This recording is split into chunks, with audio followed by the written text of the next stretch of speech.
Hello, my friend. Time for our meeting this Thursday, July 10th. On July 10th, in 1930, the first World Cup or World Cup of Soccer began in Uruguay. And Uruguay won. In 2018, or was it 2019, on July 10th, Germany stopped. Volkswagen worldwide stopped producing its most successful car in the automotive industry, right? I don't know if Ford, the so-called bigot of Ford, had this success. It started in 1938, when the car was launched, right, the Volkswagen People's Car, invented by Ferdinand Porsche and even served in Hitler's Germany and was a sales success afterward. There was a time in Brazil in the 1970s, 1960s, when Volkswagens were the majority of cars, right?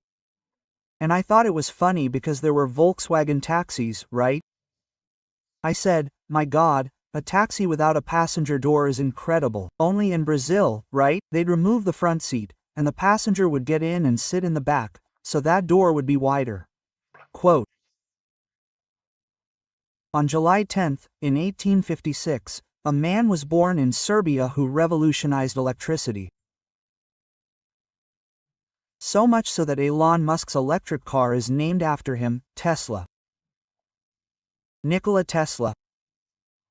He was born in Serbia during the Austro-Hungarian Empire.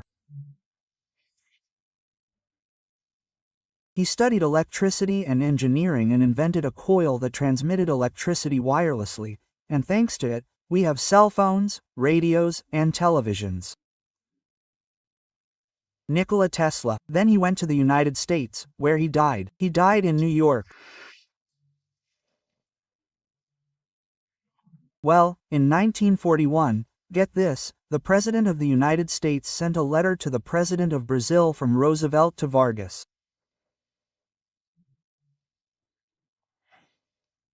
Brazil needs to help us in this war, right? That's when Brazil entered the war, and then met with Roosevelt in Natal, right? And it was there in Natal that the springboard for victory emerged to conquer, to retake North Africa from the Nazis. And in 1040, on July 10th, in the city of Coventry, England, the city that was devastated by the first Luftwaffe attack in World War II, right?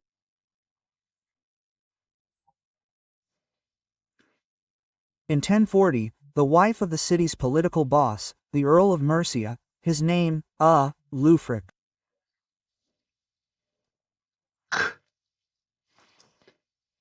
I imagine she was talking to him, pleading on behalf of the people, who liked her very much, she, the First Lady of Coventry, that they had to lower taxes, that they were charging too high. And he must have told her, only if you cross the city naked on horseback, thinking he would never need to lower taxes. Oh, really?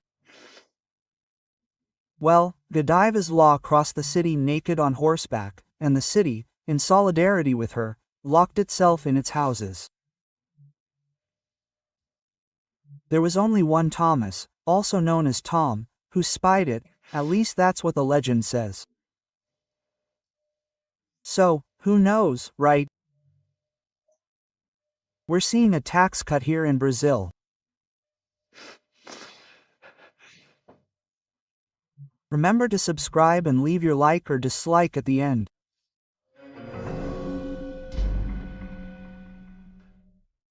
Well, some people don't need nudity to lower taxes.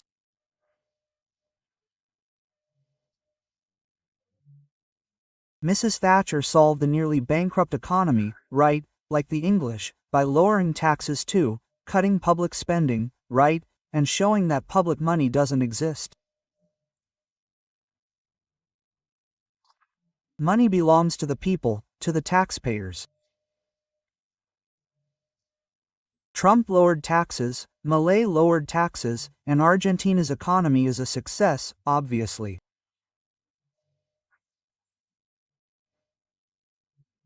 With lower taxes, people produce more, work more, and the government ends up collecting more because production grows, sales grow, right?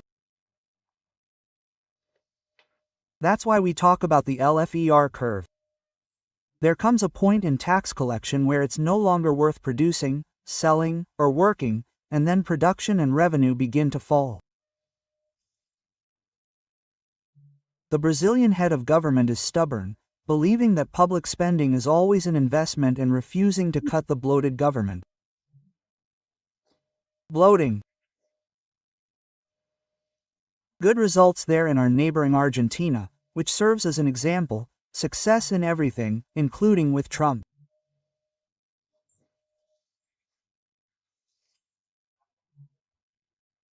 Look, there's a negotiation that hasn't even been announced yet. In one already 90 days ago, 100 Argentine export products will have zero tariffs in the United States.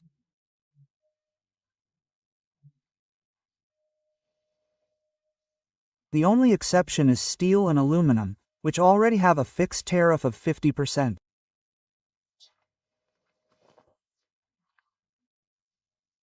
This will mean that 80% of the indexes of Argentine export items to the United States will be exempt from import tariffs. Trump has already closed the deal with China, the United Kingdom, and Vietnam, the former theater of American wars. He sent 100 letters to 100 countries, including Brazil, with a deadline of August 1st, right? Well, if you return the letter, it means you don't even want to discuss it, right? Anyway, starting August 1st, the 50% tariff will be in effect. I don't know why I said 70% yesterday before reading the letter. It wasn't a lapse, a 50% import tariff. It's going to be applied here, it's going to be applied to oil. Brazil sells oil to the United States. It's going to be applied to juice, coffee, meat, and Embraer.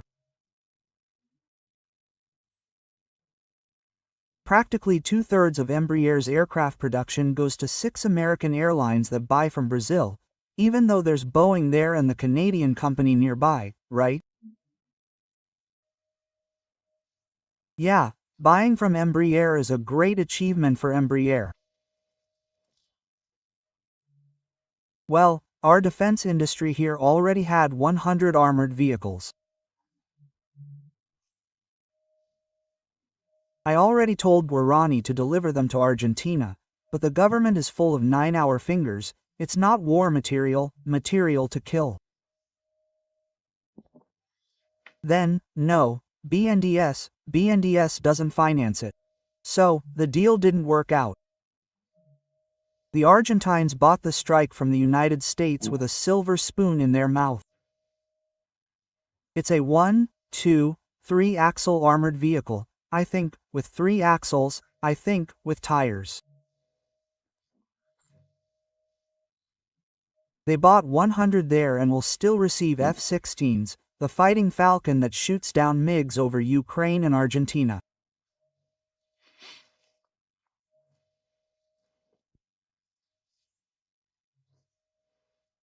Well, everyone knows that President Lula, and now the president of the Workers' Party, PT, has called Trump a fascist.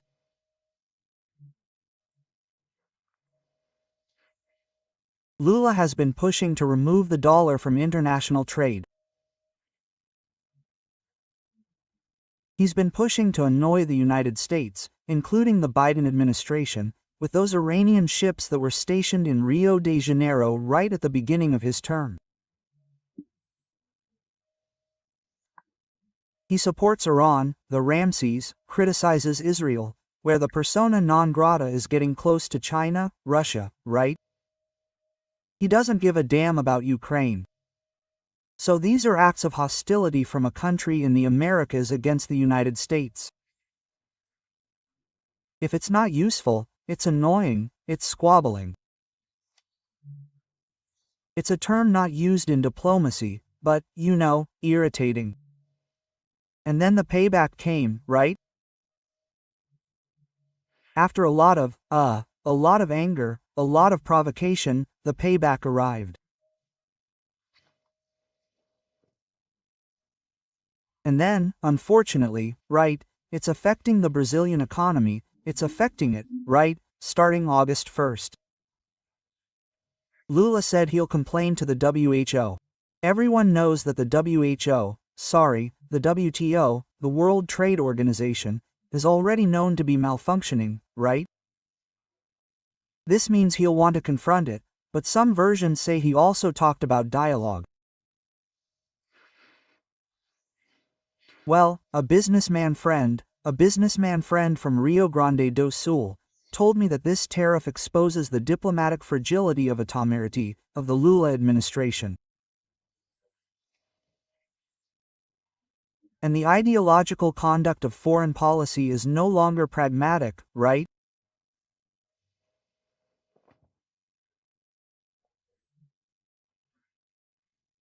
Like attacks from our Supreme Court, the basic freedom of democracy, which is freedom of expression, and that this will result in a drop in exports, loss of competitiveness, inflation, capital flight, economic downturn.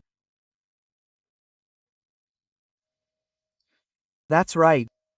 And he shows, yeah, Lula spent the whole time confronting Trump. Well, just as the judiciary did with digital platforms, practically all of which are based in the United States, I would add that Lula was bold in his recklessness, right?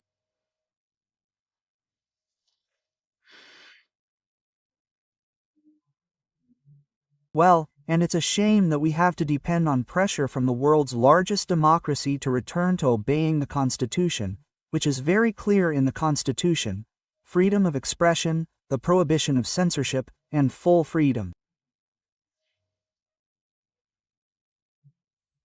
Laws that restrict the free right to information on any platform will not be passed.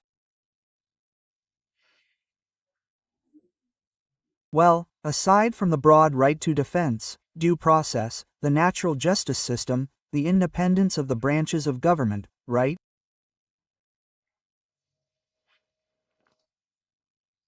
But anyway, it's shameful that we have to go through this.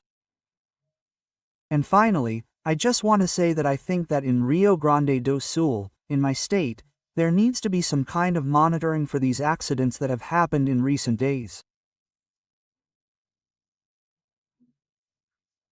On Saturday, a couple in a wagon, an electric cart from an inn, or rest center, fell into a small lake there in Canela and drowned, right?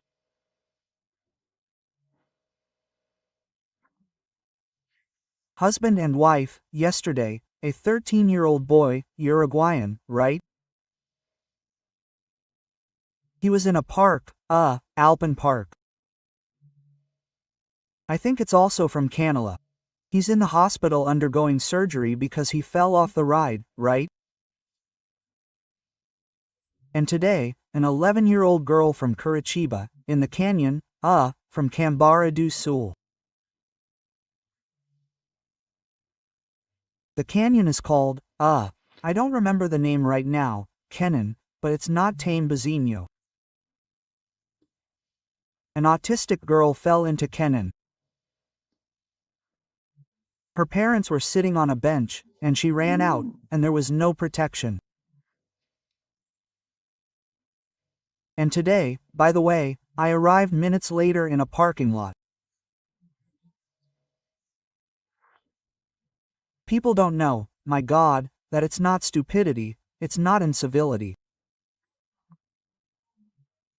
They know that a parking lot gives absolute priority to pedestrians. In any parking lot in civilized countries, there are pedestrians walking, the car stops, waits for the pedestrian to get out, because a car knocked them down. No, you can't call it a hit and run. He ran over two women, one of them a mother with a baby. The baby was in her arms. Well, I saw the baby's face. The baby hit the ground face first. The baby didn't want to understand what was happening to him. No, I can't get it out of my head. The baby's face was wide-eyed. He wasn't crying. He must have been in shock. The mother was also suffering from the fall in a parking lot. This is savage. There are people behind the wheel. They're savages. Go rent a car in Europe or the United States to learn. From Brasilia, Alexandre Garcia.